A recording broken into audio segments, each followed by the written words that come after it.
Hello students, once again I welcome you all on your own channel Study Smart वाला। देखिए बच्चों, हमारा जो चैप्टर चल रहा है breathing and exchange of gases, उसी को कंटिन्यू करेंगे। आज का जो हमारा टॉपिक है वो है मैकेनिज्म ऑफ ब्रीदिंग, ठीक है। और मैं वीडियो की स्टार्टिंग में फिर से आपसे एक बार रिक्वेस्ट करता हूँ, वीडियो को लाइक कीजिए, शेयर कीजिए, कमेंट कीजिए एंड सब्सक्राइब कीजिए। प्लीज लाइक कीजिए, हमें मोटिवेट कीजिए ताकि हम और वीडियो बना सके आपके लिए इसी तरीके से, ठीक है। चलिए बच्चों, देखिए तो आज की क्लास शुरू करते हैं। सबसे पहले मैं आपको दो तीन छोटी चीजें बताऊंगा ताकि एक कॉन्सेप्ट बिल्ड हो जाए कि एयर मूव कैसे करती है, ठीक है। पहली बात तो ध्यान रखिए, air air will move from air will move from an area of higher pressure, ठीक है, higher pressure to lower pressure, ठीक है। एक बात तो आपने ये ध्यान रखनी है, पहला पॉइंट। दूसरा, दूसरी चीज आपने जो ध्यान रखनी है वो क्या देखनी है कि जो गैसेस होंगी that will move from higher concentration to lower concentration, ठीक है। तो जो डिफ्यूजन होता है, डिफ्यूजन कैसे होता है गैसेस का, that is from higher concentration to lower concentration, to lower concentration region, ठीक है। नंबर 3, अब जो हम बोलते हैं कि आपका जो वॉल्यूम और प्रेशर में क्या रिलेशनशिप है, ठीक है। ध्यान रखना बच्चों, pressure pressure is inversely proportional to volume. इसका मतलब क्या है कि अगर कभी भी वॉल्यूम कम होगा तो प्रेशर क्या होगा, ज्यादा होगा। अगर जैसे जैसे वॉल्यूम एक्सपैंड करेगा तो वहां पे गैस का प्रेशर क्या हो जाएगा बच्चों, कम हो जाएगा। तो ये कौन सा रिलेशनशिप है, इनवर्सली प्रोपोर्शनलशिप का रिलेशनशिप है, ठीक है। तो ये तीन चीजें आपने ध्यान रखनी कि एयर हमेशा high pressure to low pressure move करेगी। अगर मान लीजिए कोई ये देखिए, जैसे कि हम यहाँ ड्रॉ कर देते हैं, मान लीजिए ए रीजन है और ये कोई एरिया बी है, ठीक है। सपोज कीजिए ए में प्रेशर ज्यादा है, ठीक है। तो जैसे ही आप इसका वेंट ओपन करोगे तो A will move from A to B, high pressure to low pressure. Similarly अगर मान लीजिए कोई गैस ए है जिसके मॉलिक्यूल्स यहाँ पर बहुत ज्यादा प्रेजेंट है, ग्रीन कलर से, और यहाँ पे कोई थोड़े से मॉलिक्यूल्स हैं, तो जैसे ही इसको एंट्री मिलेगी तो ए के जो मॉलिक्यूल होंगे that will move from A to B, यानी कि पॉइंट नंबर 2। तो डिफ्यूजन कहां से होगा, higher concentration to lower concentration. अब अगर ध्यान दीजिए, मैं बोलता हूं आपके पास दो रीजन है, दो एरिया है। अगर मान लीजिए ये ए और ये है बी, ठीक है। आपके पास मान लीजिए दो वेसल थे, तो ए जो वेसल है उसका वॉल्यूम ऑब्वियसली बात है एज कंपेयर टू बी बहुत कम है, और बी का जो वॉल्यूम है दैट इज मोर देन ए। तो सिंपल सी बात है, ए के अंदर अगर गैस होगी तो उसका प्रेशर ज्यादा होगा एज कंपेयर टू बी, ठीक है। तो प्रेशर और वॉल्यूम में क्या है, कैसा रिलेशनशिप है, इनवर्सली प्रोपोर्शनल का रिलेशनशिप है। ये तीन पॉइंट बिल्कुल दिमाग में क्लियर रखने हैं, ठीक है। तो हमारा जो आज का टॉपिक है वो क्या है, mechanism of breathing, mechanism of breathing. अब देखिए, मैं आपको ऑलरेडी बता चुका हूं, ब्रीदिंग मीन्स अगर वन कंप्लीट ब्रीदिंग की अगर हम बात करते हैं तो it means one inhalation and one acceleration, यही होता है बच्चों। इन दोनों को, एक इनहेलेशन और एक एक्सलेशन को मिला के ही हम क्या बोलते हैं, वन कंप्लीट ब्रीदिंग। और एक मिनट में, in 1 minute the complete breathing cycles are called is called breathing rate, ठीक है। तो the complete breathing cycle in 1 minute is called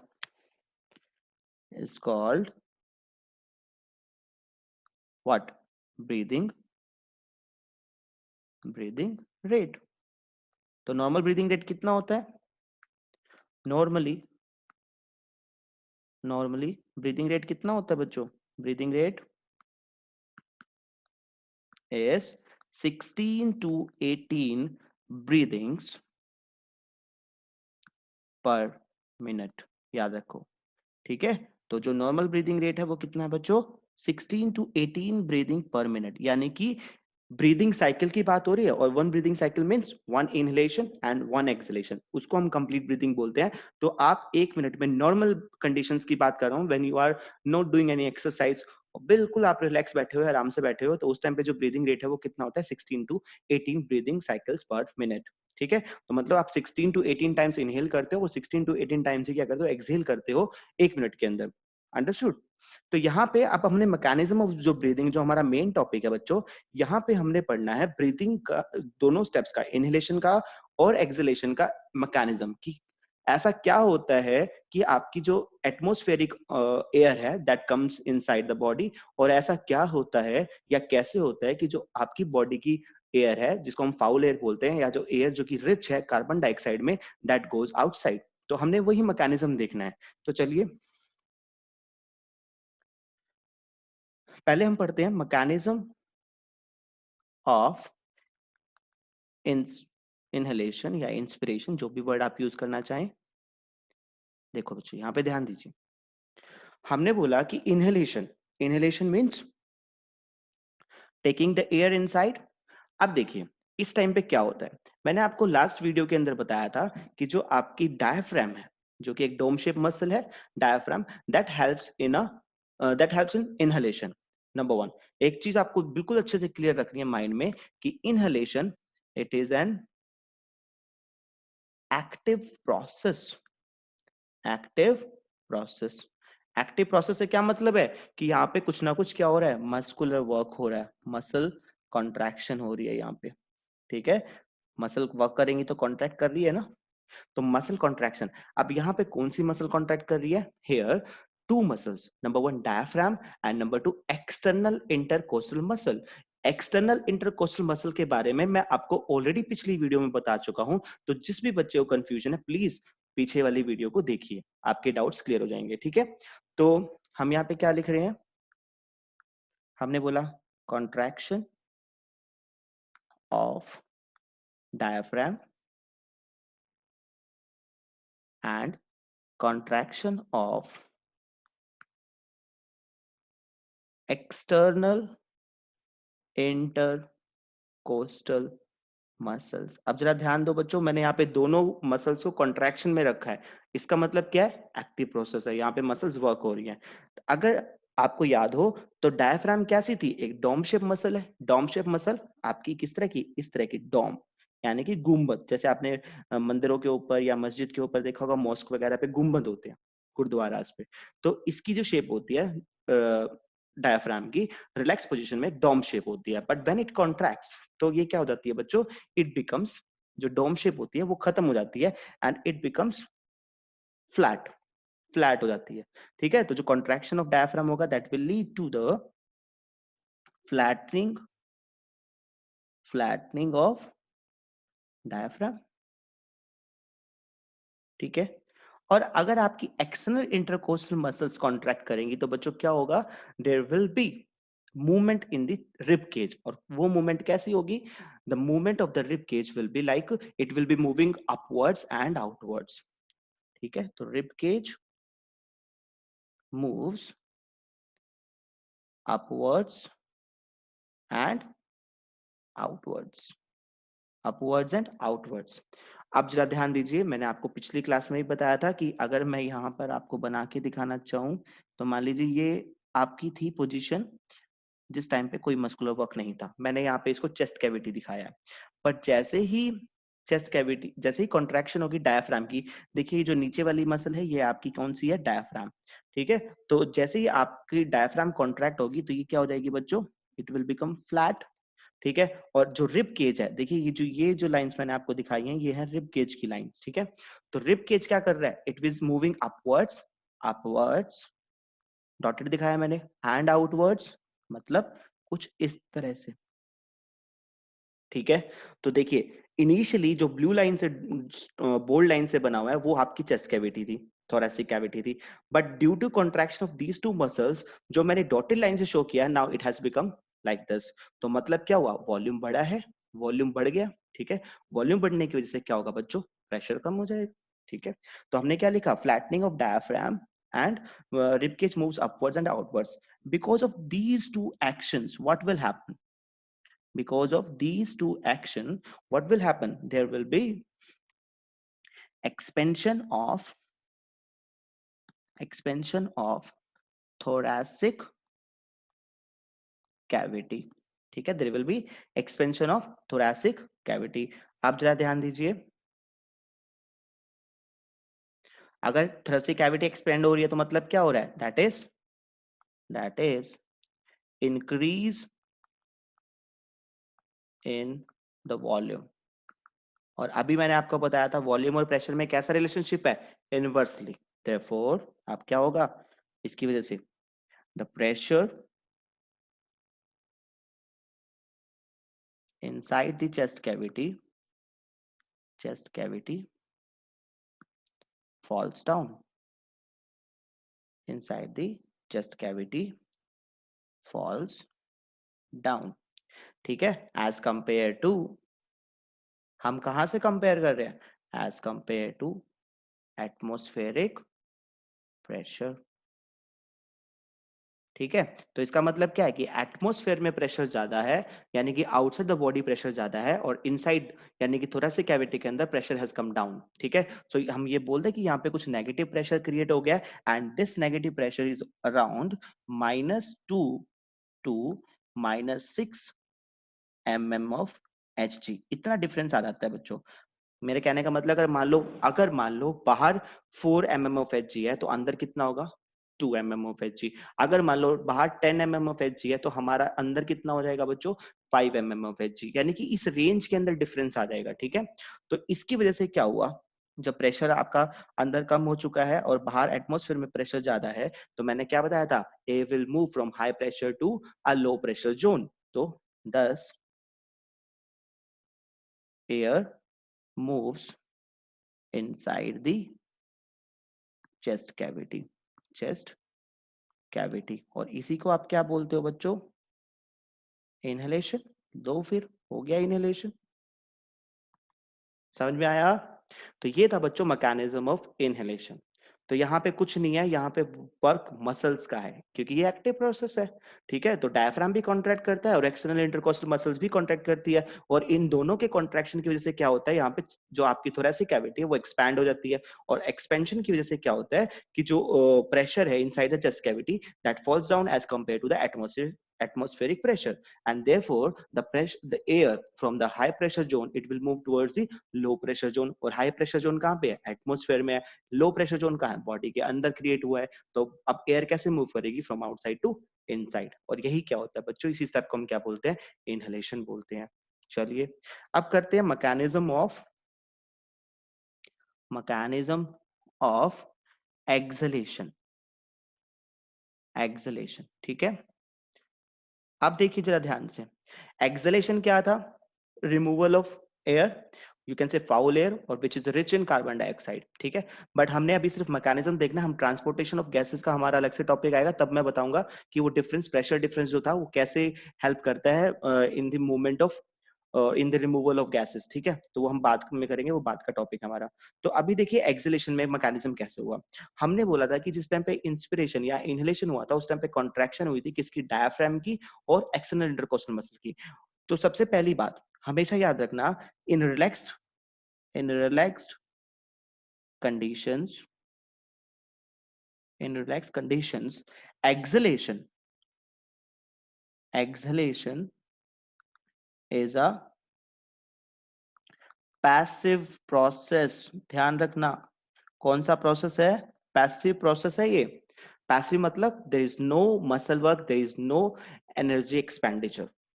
is it clear? जो भी चीज पहले कॉन्ट्रैक्ट हुई थी, now it will come to its normal position. Okay, तो आप जरा ध्यान दीजिए. हमने बोला कॉन्ट्रैक्शन हुई थी डायफ्राम की पहले स्टेप के अंदर. ठीक है, तो अब हम यहाँ पे क्या करेंगे? Relaxation of diaphragm. और वहां पे क्या हुआ था? Relaxation of external intercostal muscles. ठीक है, और इसकी वजह से क्या हुआ? Diaphragm regains its original shape. और ओरिजिनल शेप कैसी है? That is dome shape, dome shaped. ठीक है। और यहाँ पे भी क्या होगा, जब ये रिलैक्स होंगे एक्सटर्नल इंटरकोस्टल मसल तो फिर से रिबकेज मूव करेगा, but this time it will move inwards and downwards. ठीक है। So ribcage moves inwards and downwards. ठीक है। इन दोनों ही फैक्टर्स की वजह से अब क्या होगा बच्चों, ध्यान दीजिए, इन दोनों ही फैक्टर्स की, ये जो डॉम शेप क्रिएट कर ली, ठीक है, कलर चेंज कर लेते हैं, इनकी वजह से क्या होगा, इन दोनों फैक्टर्स की वजह से। नाउ देखिए अब तक क्या था, जो मैंने आपको डॉटेड बना के दिखाई थी चेस्ट कैविटी, कुछ इस तरह से बन गई थी, डायफ्राम फ्लैट हो गया था। बट अब क्या हो रहा है बच्चों कि जो आपका डायफ्राम है वो वापस से कैसा बन रहा है, डोम शेप। तो ये लीजिए डोम शेप। ठीक है। और जो चेस्ट कैविटी थी वो भी कैसी होती जा रही है, छोटी होती जा रही है, कुछ इस तरीके से। ठीक है। तो मतलब it is moving, it is moving, ये डाउन ऊपर लगाइए, एक मिनट रुकिए। तो हमने बोला, ठीक है, तो आपकी जो चेस्ट कैविटी थी बच्चों वो कैसे मूव कर रही है, डाउनवर्ड, एरो पे ध्यान देना, downward and inward, downward and inward. और जो जो डायफ्राम था दैट इज मूविंग अपवर्ड्स। ठीक है। तो ये दोनों से क्या हुआ, द चेस्ट कैविटी का जो साइज था वो क्या हो गया, कम हो गया। ठीक है। So there is reduction in the volume of, volume of the thoracic cavity। ठीक है, thoracic cavity का वॉल्यूम कम हो चुका है। तो अब इसकी वजह से क्या होगा बच्चों, बताइए। अब आपकी जो thoracic cavity है वो कैसी हो चुकी है, अंदर छोटी हो चुकी है। अब छोटा हुआ है मतलब वॉल्यूम कम हुआ है, तो प्रेशर क्या होगा, इंक्रीज होगा। तो इसकी वजह से क्या होगा, there will be increase in intra thoracic pressure। Intrathoracic pressure मतलब the pressure inside the thoracic cavity. ठीक है।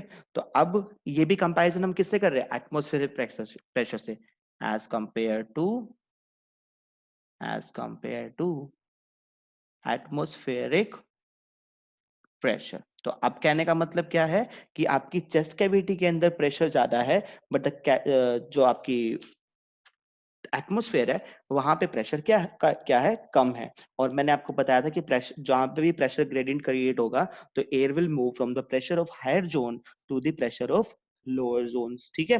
तो आपने इतना ध्यान रखना है कि अब की बार जो है चेस्ट कैविटी में ज्यादा प्रेशर है और बाहर क्या क्रिएट हुआ है, नेगेटिव प्रेशर क्रिएट हुआ है। और अगर आप इसका डिफरेंस देखना चाहो कि कितना डिफरेंस होता है, तो this time it is positive 3 mm of Hg to +4 mm of Hg। ये प्रेशर रेंज आती है डिफरेंस की, मतलब इतना ज्यादा प्रेशर होता है एटमॉस्फेयर की कंपैरिजन में, कहां पर, इंट्राथोरेसिक यानी कि चेस्ट कैविटी के अंदर।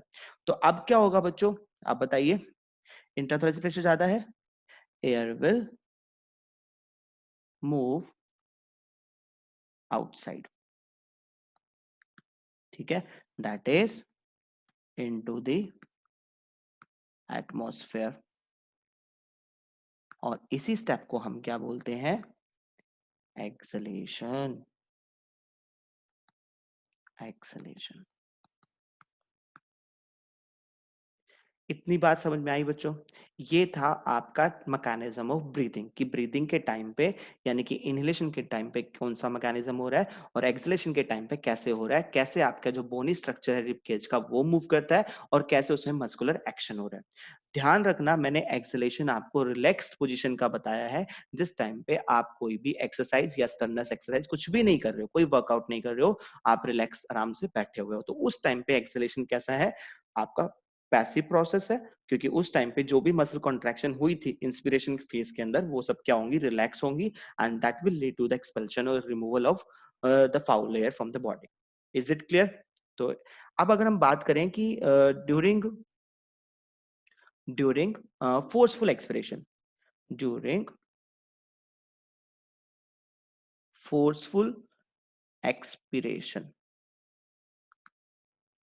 ठीक है, अब देखिए जरा इस टाइम पे क्या हो रहा है ड्यूरिंग फोर्सफुल। मैंने आपको बताया था कि जो आपका नॉर्मल एक्सपिरेशन है वो तो कैसा है बच्चों, वो है रिलैक्स्ड, वो यानी कि passive process. But forceful expiration क्या है, it is an active process.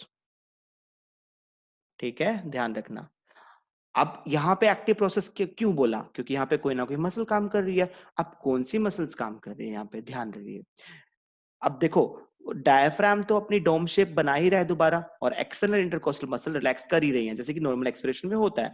But यहाँ पर दो एक्स्ट्रा मसल काम कर रही होंगी, वो कौन कौन सी हैं, एक तो आपकी एब्डोमिनल मसल्स और दूसरी कौन सी है आपकी इंटरनल इंटरकोस्टल मसल। ठीक है, यहाँ पे कौन सी मसल्स काम कर रही हैं, दो मसल्स जो अलग से काम कर रही हैं, वो कौन सी है, पहली कौन सी है, एब्डोमिनल मसल। जो एब्डोमिनल मसल ग्रुप है that is acting, abdominal muscles काम कर रही है। और दूसरा कौन सा है बच्चों, internal intercostal muscles, inter sorry internal, हाँ ठीक है, इंटरकोस्टल मसल।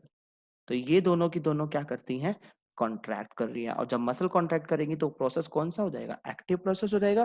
तो इन दोनों मसल के कॉन्ट्रैक्शन से हुआ क्या, इन दोनों ही मसल के कॉन्ट्रैक्शन से बच्चों वहां पे क्या होता है, जो थोरेसिक कैविटी छोटी हो रही थी दैट विल रिड्यूस मोर। ठीक है, more reduction in intra thoracic volume, thus there is more reduction in intrathoracic pressure, pressure और ज्यादा नीचे गिर जाएगा।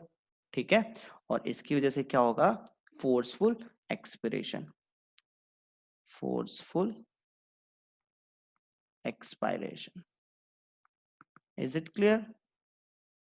ठीक है, अब यहाँ पे ध्यान रखने वाली बात है कि ये किस दो मसल की वजह से हुआ, एब्डोमिनल मसल और इंटरनल इंटरकोस्टल मसल्स की कॉन्ट्रैक्शन की वजह से हुआ। तो यहाँ पे जो फोर्सफुल एक्सपिरेशन है, एग्जाम्पल दे सकते हो आप फोर्सफुल एक्सपिरेशन का, एग्जाम्पल जैसे कि during during sneezing and coughing. जब आप स्नीज करते हो या कफ करते हो तो वो भी क्या है, एक तरह का फोर्सफुल एक्सपिरेशन है। और उसमें क्या होता है, आपका एब्डोमिनल मसल और इंटरनल इंटरकोस्टल मसल्स आपकी काम कर रही है। Is it clear. तो बच्चों ये था आपकी आज की क्लास का टॉपिक्स। ठीक है, जिसमें कि हमने बात की मैकेनिज्म ऑफ रेस्पिरेशन की। मैं एक बार आपको क्विक रिवीजन कराता हूँ, 1 मिनट के अंदर जो भी डाउट्स है वो क्लियर हो जाएंगे। पहली बात तो हमने 3 फंडे क्लियर रखने हैं बिल्कुल अपने दिमाग के अंदर। पहली बात तो क्या, कि air will move from the area of high pressure to a area of low pressure. Number 2, diffusion कैसे होता है, higher concentration to lower concentration. Number 3, pressure और वॉल्यूम में कौन सा रिलेशनशिप है, इनवर्सली प्रोपोर्शनल का रिलेशनशिप है। ठीक है, अब आते हैं हम अपनी inspiration mechanism, breathing. Breathing, complete breathing हम किसको बोलते हैं, जहां पे एक इंस्पिरेशन होता है और एक एक्सपिरेशन होता है। अगर मैं नॉर्मल ब्रीदिंग रेट की बात करूं, रेट मतलब the number of complete breathing in 1 minute, in 1 minute, 1 minute में आपने कितनी बार कंप्लीटली ब्रीद किया। कंप्लीट ब्रीद मतलब इनहेलेशन एंड एक्सलेशन दोनों की बात हो रही है। तो हमारा जो नॉर्मल ब्रीदिंग रेट होता है that is 16 to 18 breathings per minute. ठीक है, अब आते हैं मैकेनिज्म ऑफ इनहेलेशन की। पहली बात तो हमें ध्यान रखना है कि इनहेलेशन क्या है, एक एक्टिव प्रोसेस है। एक्टिव प्रोसेस मतलब वहां पे मसल वर्क हो रहा है, मसल कॉन्ट्रैक्ट कर रही है। कौन सी मसल्स कॉन्ट्रैक्ट कर रही है, आप ध्यान दीजिए। यहाँ पे कॉन्ट्रैक्शन ऑफ डायफ्राम होती है और दूसरी contraction of external intercostal muscles होती है। ठीक है, जब डायफ्राम कॉन्ट्रैक्ट करेगी तो वो क्या करेगा, नॉर्मल पोजिशन में उसकी जो शेप होती है वो डॉम शेप होती है, but now it will become flat. ठीक है, ड्यू टू द कॉन्ट्रैक्शन। और contraction of external intercostal muscle की वजह से क्या होगा, the rib cage will move upwards and outwards. इन दोनों ही इवेंट्स की वजह से क्या होता है, the chest cavity will become bigger inside, or you can say it will expand. Therefore the volume of the chest cavity increases. और जब कभी भी वॉल्यूम इंक्रीज करता है तो प्रेशर क्या होगा, इट विल फॉल डाउन, क्योंकि मैंने आपको स्टार्टिंग में बताया रिलेशनशिप कौन सा है, इनवर्स रिलेशनशिप है। तो pressure inside the chest cavity will become down as compare to the atmospheric pressure. यानी कि बाहर प्रेशर ज्यादा है एटमॉस्फेयर में और हमारे अंदर थोरेसिक कैविटी में कम हो चुका है। तो एयर कहाँ से मूव करेगी, high pressure to low pressure, मतलब air will move from outside to inside your body. इसी को हम क्या बोलते हैं, इनहेलेशन बोलते हैं। चलिए नेक्स्ट में, एक्सेलेशन। एक्सेलेशन में देखिए जो भी अब तक हुआ था उसका जस्ट उल्टा होगा। जो चीज़ कॉन्ट्रैक्ट की थी वो क्या हो जाएगी? रिलैक्स। यहाँ पे हम एक्सेलेशन कौन-से की बात कर रहे हैं? हम कर रहे हैं रिलैक्स एक्सेलेशन यानी कि रिलैक्स पोज़ीशन के अंदर। तो वो कैसा है? पैसिव प्रोसेस है। जो भी मसल कॉन्ट्रैक्ट हुई थी वो रिलैक्स हो जाएगी। डायफ्राम कॉन्ट्रैक्ट हुई थी, रिलैक्स होगी। एक्सटर्नल इंटरकोस्टल मसल कॉन्ट्रैक्ट की थी, रिलैक्स हो जाएँगी। अगर डायफ्राम रिलैक्स होगी तो वापस से डोम शेप में जाएगी। अगर एक्सटर्नल इंटरकोस्टल मसल रिलैक्स करेंगी तो फिर से आपके जो रिब केज है that will move downwards and inwards. ठीक है? और इन दोनों ही वजह से क्या हो जाएगा कि जो आपका थोरैसिक कैविटी है that will reduce in volume. ठीक है? उसका वॉल्यूम कम हो जाएगा और वॉल्यूम कम होगा तो प्रेशर बढ़ेगा। प्रेशर कहाँ से कंपेयर कर रहे हैं? एटमॉस्फेरिक प्रेशर से कंपेयर कर रहे हैं। तो अब आपकी जो थोरैसिक कैविटी है वहाँ प्रेशर ज़्यादा है, एटमॉस्फेयर में कम है तो एयर विल मूव आउटसाइड और इसी को हम क्या बोलते हैं? एक्सेलेशन। अब बात करते हैं फोर्सफुल एक्सपिरेशन की। यहाँ पे ध्यान रखने की बात है कि it is an active process. पहली बात तो क्योंकि यहाँ पे मसल वर्क होगा। कौन सा मसल ग्रुप काम कर रहा है? एक तो एब्डोमिनल मसल्स का ग्रुप काम कर रहा है और दूसरा कौन है? इंटरनल इंटरकोस्टल मसल्स काम कर रही हैं। ठीक है?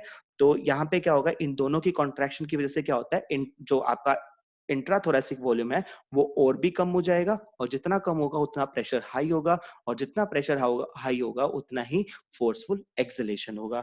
ठीक है? मैंने आपको 2 एग्जांपल दिए हैं स्नीजिंग और कफिंग का जिनको हम क्या कह सकते हैं? फोर्सफुल एक्सेलेशन कह सकते हैं। तो बच्चों आई होप कि आपको बहुत अच्छे से समझ में आया होगा और अगर अच्छे से समझ में आया तो प्लीज़ वीडियो को लाइक कीजिए, अपने दोस्तों के साथ शेयर कीजिए, कमेंट कीजिए अच्छे वाला, ठीक है? अच्छे वाला कमेंट कीजिए और चैनल को सब्सक्राइब कीजिए। ठीक है? चलिए मिलते हैं नेक्स्ट वीडियो में। ध्यान रखना नेक्स्ट वीडियो आपकी 3 मार्क का बहुत इंपॉर्टेंट क्वेश्चन आ रहा है जिसको हम बोलते हैं आपके volumes and capacities, lung volumes and lung capacities बहुत इंपॉर्टेंट है। वहां पे हमने वॉल्यूम्स और कैपेसिटी के बारे में पढ़ना जो कि 3 मार्क्स में कई बार पूछते हैं पेपर में। वहां पे आपको ग्राफ भी ड्रॉ करने के लिए आता है कि ग्राफिकली आपको रिप्रेजेंट करना है लंग वॉल्यूम्स को एंड लंग कैपेसिटीज को। ठीक है? चलिए फिर मिलते हैं नेक्स्ट वीडियो में। Till then tata bye bye take care.